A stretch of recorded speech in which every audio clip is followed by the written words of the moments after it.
IVM. Hi everybody, just wanted to ask everyone for a quick favor. We're running a brand survey right now and would really appreciate it if you could let us know what you think about the advertising on IVM. Go to ivmpodcast.com/survey and do let us know. As part of this, we'll be selecting 10 random participants and sending them some IVM swag, so do fill out those surveys.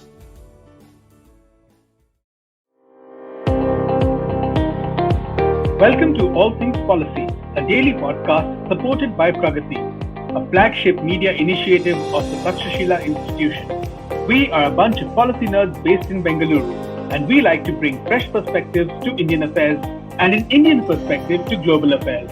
So grab a cup of coffee, sit back, and join us for today's chat.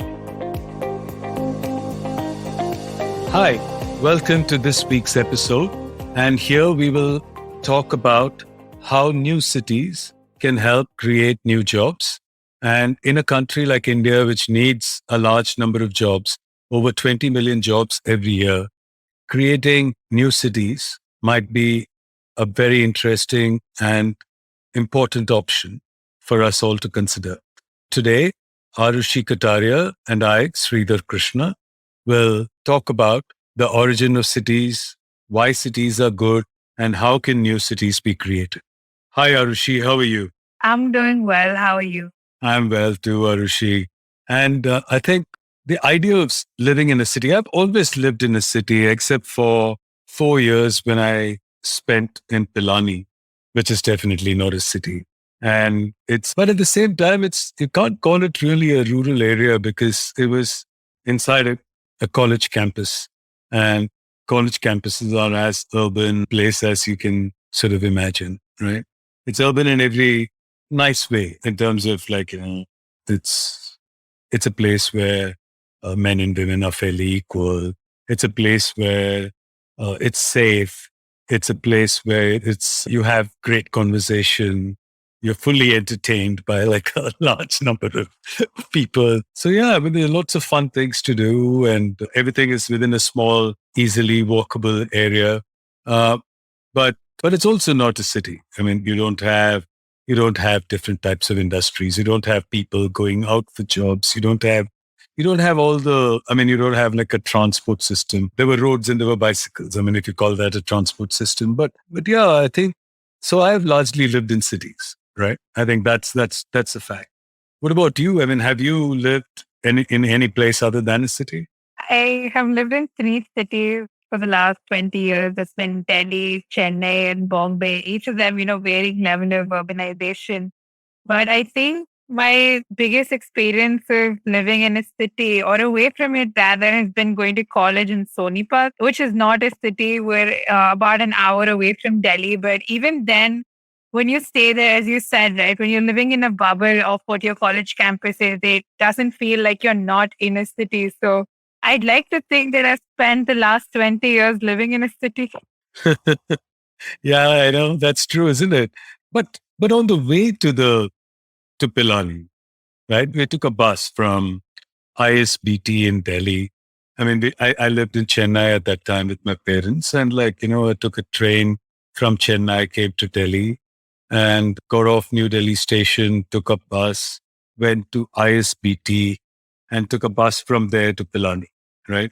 So, but then on the journey, on the ride to Pilani, you go through villages, and you also encounter people on the bus who actually live their lives in villages and who are not from the city. So in that sense, I've had some great conversations with people while I was on the journey. And it has always intrigued me because when you drive, you see lush green fields, you see beautiful roads, you see lovely trees. Even in Pilani, I mean, you sort of got out of campus and you went out into the village, towards the village, and then towards the desert. And it's gorgeous, right? It's lovely air. And I remember lying down in Pilani. They had a gliding club, and some nights I would spend at the gliding club because you wanted to wake up early enough and be first in line to get a flight. So we would cheat by going and sleeping in the airstrip and claiming that we got there before everybody else, right? But then when you lie down on the airstrip and in your sleeping bag and look up at the sky, the sky is like truly sparkling, right? You can see more. I have never seen as many stars as I've seen lying on an airstrip in a place like that. So when you see all the natural beauty of like living in a city, there is a romantic idea of non-urban places being much more interesting and more fascinating than cities. But almost every single person that I met in the bus riding from Delhi to Pilani had aspirations of living in the city. Very few people just stayed in the village because they wanted to. They did so because had to.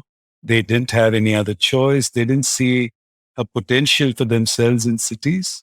But if they could, they all looked at us with some level of envy, right?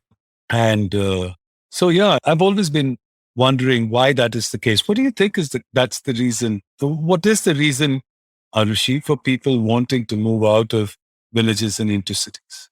I think the biggest reason could be, the plethora of economic opportunities that become available in cities. So now a city is a place wherein you have, a large number of people as well as a really large number of firms staying together. They exist together, which means that you don't just have one sort of occupation, but you have people who could be employed in different sectors of the economy across different industries, which means that a person who has skills that are relevant to one industry is more likely to get matched with that industry, which is something that doesn't tend to happen in a rural area wherein you're confined to agriculture or an allied activity. So one reason is that, you have a larger number of opportunities that are available. Second is that comes down to, cities like, say, the Silicon Valley or Bangalore, cities that rely on entrepreneurs. There's a very large knowledge transfer that takes place in cities simply because the virtue of proximity that takes place in a city. You have so many firms around each other, even when you think that a lot of things are, a part of a non-disclosure agreement or maybe not, they do get passed on from one firm to another. The spillovers increase productivity because then you want to emulate the firms that are doing better than you. And largely as a very catchy example in the VC world before the pandemic hit, there was something called as the 20-minute rule. So if a firm was within 20 minutes of a VC firm, they were more Mhm. likely to give it funding compared to, a similar firm which was countries away. And that probably tells you why cities are, as important as they are today, simply because of the opportunities that they offer to people and the better quality of life that people get, the amenities that cities offer simply because, Yeah. virtue of different sectors coming up to service the people that are working in these industries. Yeah. And I think like, you talk about proximity and how important it is. And I have a friend who married a girl who's like way above his, I mean, what do you say? I mean, he punched really above his class, right? And and then we all found out, I mean, like they went for their MS, when they went for their masters, they happened to be in the same university. That proximity sort of made it possible for him to get a girlfriend who was like, whom he little deserved. Right. But anyway, so proximity has is extremely important. And I think it allows for scale, right? So, for instance, I mean, imagine 10 different villages, and each of them with, like, let's say, a population of 4,000 people. And I mean, you really won't have like, there's no room for a restaurant there. There's not going to be like, an opportunity for a mall. There isn't going to be a movie hall in every village, right? But if you had these 10 villages sort of as one, in a geographically much closer area, which with like slower distances, then you can very well imagine that a population of 50,000 or 100,000 or even 200,000 people could then encourage more restaurants to be set up, movie halls, and many other things. So lots of services and things like that could now have an economy of scale which can provide a rationale for their existence, right? I mean, can justify them being there, and therefore there will be new jobs. Otherwise, those jobs would not have just not have existed, right? When you get people together close by, then lots of services and production and all that can happen, and therefore it's possible. So it comes to the idea of why were cities created in the first place, right? I mean, if you go back in history, I think our earliest known cities were in Mesopotamia, and you're talking about places like what, I mean, I was thinking of the names of those cities, but I think, yeah, I mean, I think there were these cities in Mesopotamia, I think around 7,500 BC, which included towns like Eridu, Uruk, and Ur, and a few others in that region, right? I mean, I think these were the earliest known cities. But even then, I mean, we've known so many great cities. I mean, Benares is a great city, which is probably one of the oldest cities that have been around, living cities today, right? Then there has been Rome, and then a few others that we all know. And then, but even then, I was reading statistics. I was quite surprised to note that as early as 1800, as recent as 1800, between 5 to 10% of the world's population lived in cities. And it's only now in the last 200 years that that's changed to almost 60% of the world's population living in cities. So I think clearly, I mean, industrial revolution played a huge role in attracting people towards cities, generating new jobs and doing many of those things. But even before that, there were other reasons for people wanting to be in cities. Do you want to sort of say what those were and how that happened? How did people move to cities, say in 7,500 BC? Why was there a need for cities? I think what we must remember, at least about, 7,500 BC, is the idea that prior to that, a lot of the people were nomadic people, that they would constantly move from one place to another. And that was constantly in the search for food, in the search of opportunities that they were moving. So if you were to ask people to settle down in one place, it had to ensure that they had this community that they were searching for, as well as means of subsistence. So when we talk about a lot of these old cities, we see that they're near river basins. And that's because they were able to settle down near a river basin that provided them access to fertile land to grow food of their own. But also at the same time, it provided them with a community that could settle around and build a life around this river. So I think the two twin goals of a city when they started out were to ensure that they were means of food, but also at the same time, this community that would help them grow together. And I think as the years have progressed, the reasoning for cities has remained the same. That is this community of people that you're productive around. Because as an urban economist, Edward Glaeser puts it, when you're around people and surrounded by a lot of economic activity, you're going to be far more productive. So I think over the years, this reasoning has persisted, whether it's through the Industrial Revolution in the 1700s or the IT boom that took place much more recently. I think this reasoning has persisted about why we need cities or what is so important about them. Yeah, I think agriculture is an important driver for cities. I mean, if you look at agriculture, like I talked to you earlier about some 10 villages, imagine 100 villages. And imagine that these people start producing. And as agriculture becomes more productive beyond just feeding the people who till the land, when you produce more than what you can personally consume, then you need to trade it for other goods, right? There's only so much that you can get from the 5, 10 people who live around you. You need more people to be able to have more goods that you can exchange. So I think, cities started to support agriculture as a place where there could be trade of agricultural produce, an exchange of, maybe it was barter initially or whatever. But the point is that there still was some kind of trade and you needed a place for that. Then it's about trading routes. When people started traveling and they understood what's going on, if your people needed to have a place where they can rest on the way to trade, to going somewhere. And along the trading routes emerged little towns and cities around, maybe initially a little inn and then something else, and then so on and so forth, right?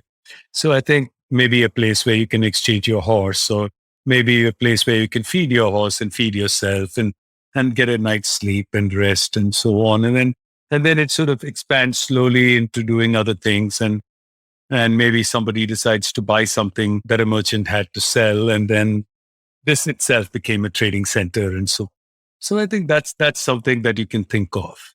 Then the other thing that happens is, I think cities provide you with a certain level of security that it's very hard to get in a rural area.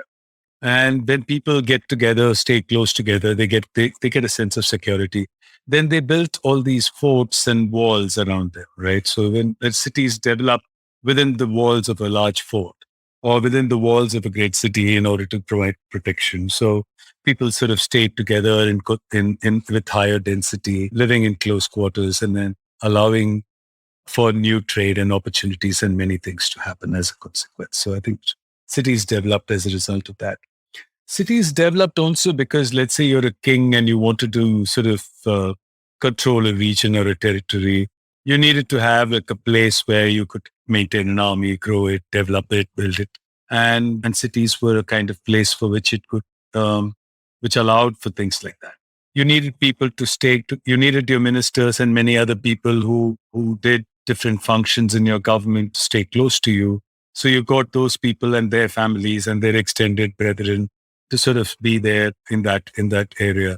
So the seats of government to control territory and to maintain an army and so on also sort of helped in setting up new cities. Then, of course, I think you were telling me the other day about going to visit your grandmother in Durgapur.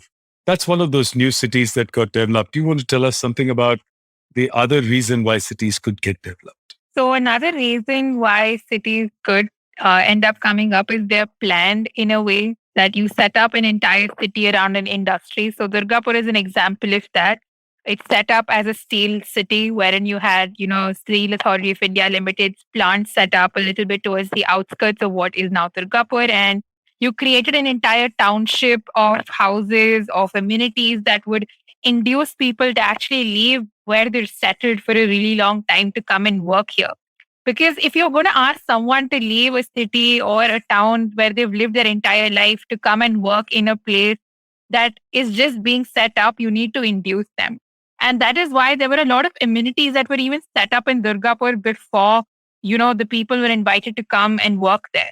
An example of this was the setting up of a lot of schools and educational institutions themselves in the city. For example, right now, the NIT in Durgapur has become quite famous for its level of education that it's providing. But Durgapur was set up as a steel city. It began with very few housing for just the core staff.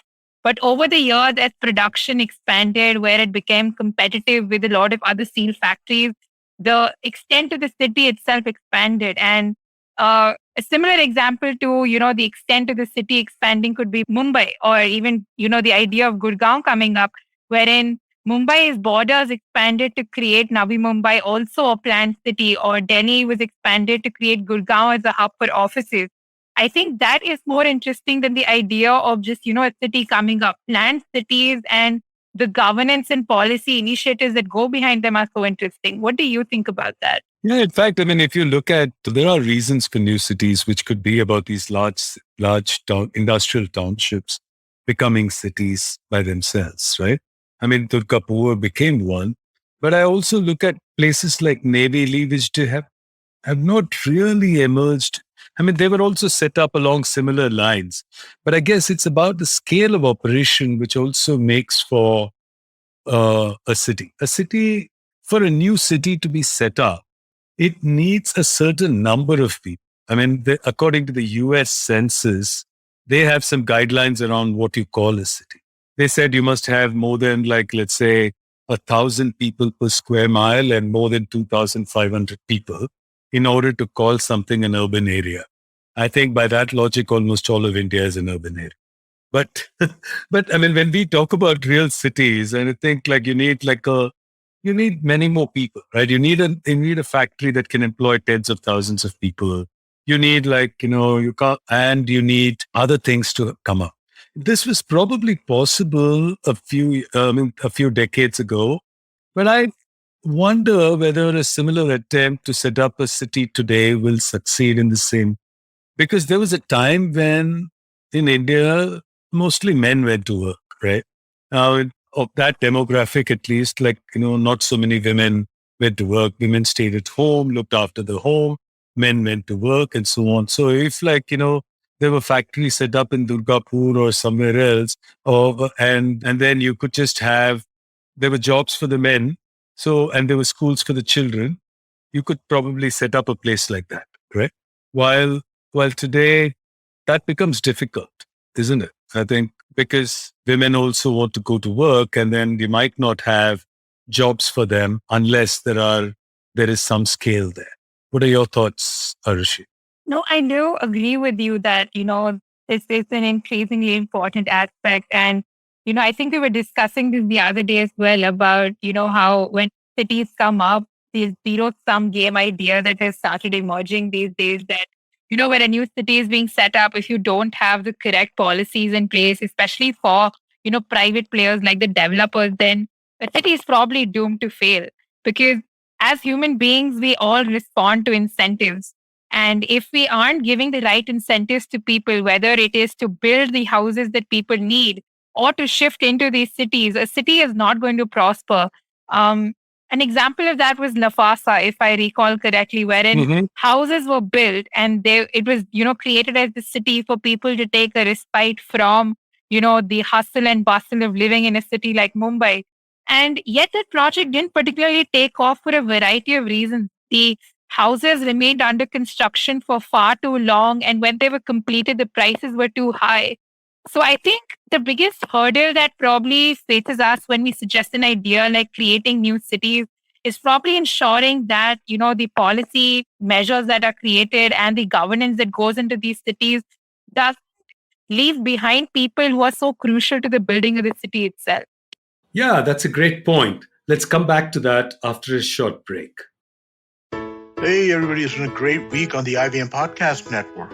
On the Wire Talks with Sridhar, retired IAS officer KVS Sidhu shares how heartbreaking and insensitive the Jallianwala Bagh redesign is to the martyrs of the tragedy. On Cyrus Says, Cyrus is joined by Lokesh Verma, founder of Devil's Tattoos and co-founder of Heartbrook Tattoo Festival, to talk about how he came to be known as one of the world's great tattoo artists. On Paisa Vaisa, Anupam is joined by finance veteran Hiren Ved, CEO, Director, and CIO of Alchemy Capital Management. He shares his perspective on making long-term investments in Indian equities. On Advertising is Dead with Varun, CEO of Avalon Meta, Varun Maya digs into how he looks at learning and education and why he's bullish on voice. And on Tere Mere Raste, Keshav visits Hanle, India's highest astronomical observatory. Do follow us on social media. We're IVM Podcast on Twitter, Facebook, Instagram, and LinkedIn. And remember, if you're enjoying this show or any of the shows on the IVM network for that matter, please do tell a friend. We really appreciate that. And finally, I'd like to thank the sponsors on the network this week, Fiat Cred, Banco Baroda, Quarter, and CoinSwitch Kuber. We really do appreciate the support. Yeah, I think, building these cities, I think Lavasa is a very interesting example. I mean, I've been there, and when I went there, I mean, I was quite impressed by how beautiful it was, right? I think it was inspired by a city in Italy or in Greece. And I think it was Italy, right? It was inspired by a city in Italy. And like it's colorful, it's very aesthetically pleasing, it's got lovely roads, it's got the kind of infrastructure that allows you to maybe walk to work and cycle to work in beautiful Western Ghats, which are lush green. It seems to give you the best of both worlds, right? I mean, it's pretty and beautiful, away from all the urban squalor that we are used to when we think of a city. However, it sort of lacked in one very important respect. That's basically there are hardly any people. And why aren't there any people in Lavasa? Because there are no jobs in Lavasa. And why aren't there jobs in Lavasa? I think you can't just go and say, I'm going to set up a hit station. I'll put up some 4 hotels and something, and people will come and live here, right? You need jobs. You need jobs for people to come and live there. You need IT companies to go there. You need to attract various labs and pharmaceutical companies and manufacturing units and various others to go there. And as it is, I mean, you're talking about absolutely gorgeous Western Ghats. If somebody goes and does that, I mean, the environmental damage that could be caused by such an effort is quite huge. And people will start objecting as this. The people who sold the land to the original builders started sort of seeing that, hey, these guys are selling it at a much higher price, and maybe we sold it too cheap or whatever it is. And they were having second thoughts. They felt that they were bullied into selling it, etc. And they sort of tried to. They've been fighting cases in court. So I think with all this, it just didn't attract the people that were required. Navi Mumbai being close to Bombay allowed for companies to shift there without worrying about where will they get the people from. Because they realize that worst case scenario, they'll be able to transport people from Bombay, at least till the moment that people decide to live in Navi Mumbai itself. Similar thing which happened with Gurgaon. I mean, Gurgaon, I remember, was largely what? I mean, they were like maybe a Maruti factory, right? In the 80s. I think that's pretty much, there were a few factories that were being set up along that area. Haryana opened up for industrial development and offered this as an opportunity to sort of see some development. But I think when it initially, it was a place where people drove to Gurgaon from Delhi, but eventually it became a city in itself. So that's why I tell you, when you tell me that like Sonipat will never become a full-fledged city and will remain a place where it's just colleges and nothing else, sometimes I wonder, I think it's close enough to Delhi to sort of make it possible. I can imagine a future where you might have an incubation hub being set up. I was talking the other day to somebody who was working with this Deshpande startups in Hubli, where they've got over 100 companies being incubated, which are doing work for a billion Indians who don't have access to the goods and services that we all do, right? And so what about companies that can help in offering services to these people? They're setting up an incubation center for them, right? So similarly, I can imagine with all the universities being there, there could be a good place to go and attract young people to come in and work and maybe set up. Maybe new cities can be set up around colleges. I think that's one way. What are the other ways by which new cities can be set up? I think one of the easiest ways through which cities can be set up is, as we discussed, you plan out the city, you plan out the industries that this city is going to have. Another way is to shift administrative capitals to these cities, something that we've seen happen quite often, wherein, the government shifts its administrative positions into these cities to ensure that you have qualified people, you have productive people in these cities. You also induce a certain standard of living when you're going to have bureaucratic norms in these cities. So that is another way.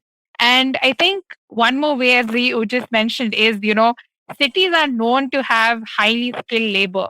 So if you're able to create cities around colleges themselves, it would create a lot of opportunities to begin with. People wouldn't have to relocate every time they, graduate from college, which keeps you connected to where you graduated from. But I think those are a couple of ways in which we could think about creating new cities in the context we're in today.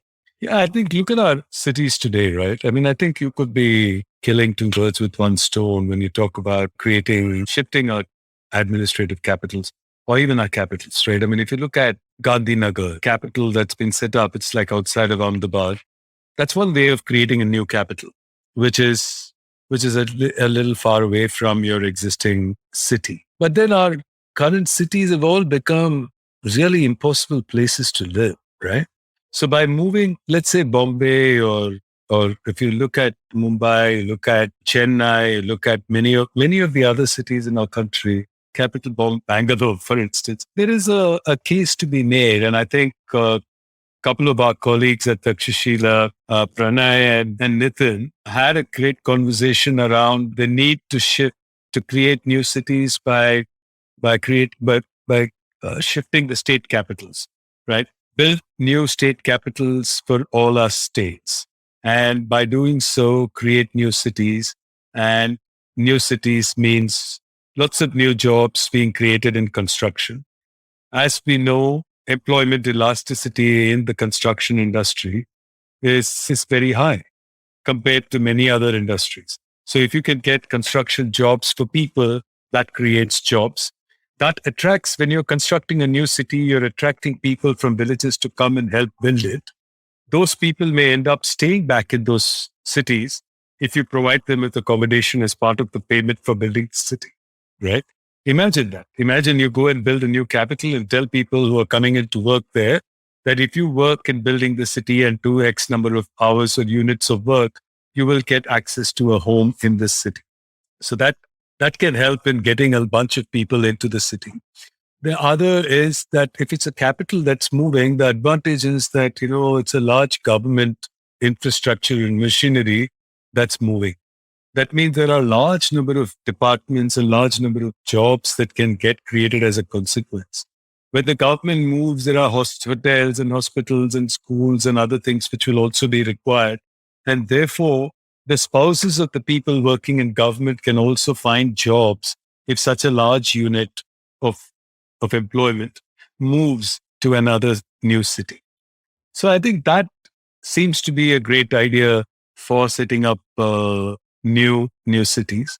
And the other, I was thinking, which is also related to this, is what if we create new, I mean, for instance, if you look at Amaravati, which is being set up by Andhra Pradesh as the new capital, like that, if you created new cities, I mean, new states, if you, some of our states are just too big and too ungainly and probably could do with being split into smaller states and better managed because administratively easier to manage and help develop. Then you could have new capitals being created for those states.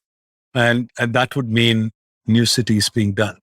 The third area is about, I think, this idea of just planning something, creating a Lavasa and saying that, you know, here in Lavasa, we are going to encourage people to come and do IT or space research or something like that. I think it's artificial and it's hard to make happen, right? People go towards certain places for certain reasons, right? And those reasons have to be, it's either because, and they're much more larger and systemic, right? They're things like maybe it's close to a certain raw material when transportation costs of that raw material are high. Therefore, it's important to build a factory next to that source of raw material.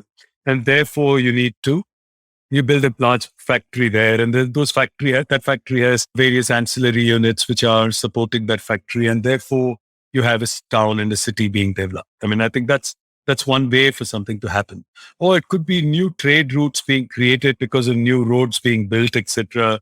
And therefore, like, you know, you suddenly find there are some new places which are very well connected and could become excellent cities. I think there could be some small opportunity. There could be an opportunity for 4 or 5 new cities to spring up along those lines. But I think largely, I think this idea of university towns being centers for new cities, being the hub or being the accelerator for new cities to be generated around them, and shifting of government, new state capitals seems like a very interesting idea.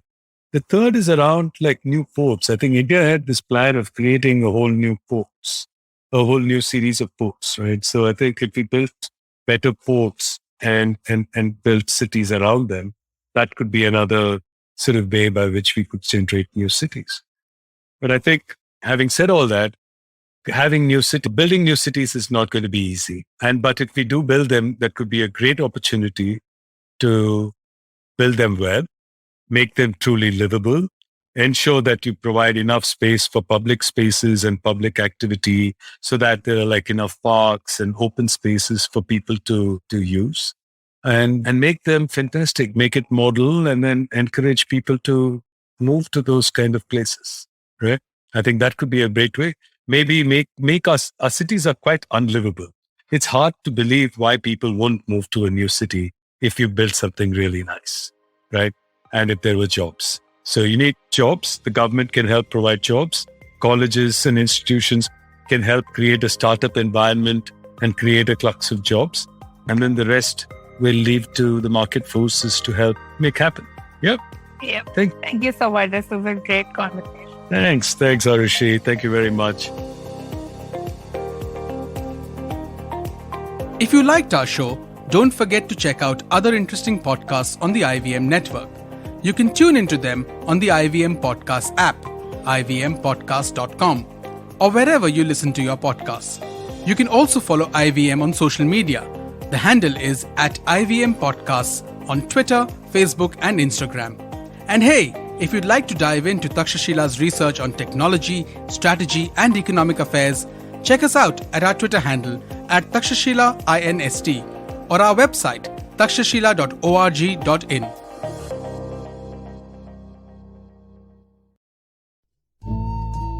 सफर, रास्ते, मंजिल और मुकाम अक्सर ये हमसे कुछ कहना चाहते हैं, पर हम हैं कि अपनी रोजमर्रा की जिंदगी में इन्हें सुनने से कतराते हैं। नमस्ते दोस्तों, मेरा नाम है केशव चतुर्वेदी और मैं आपको ले चलूंगा कुछ ऐसे सफर पर जहां आपको एक नया नजरिया मिलेगा सफर और मंजिलों को देखने का।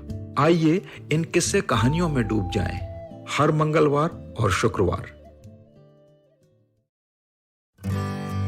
Working Monday to Friday glued to your chair making you feel dull? Worry not. Get your 5-minute weekly dose of travel around the world with Postcards from Nowhere. Join me every Thursday as I explore the strange, obscure and fascinating parts of the world and bring out facets of travel you may not have thought of before. You can find us on the IVM Podcast app, website or wherever you get your podcast from.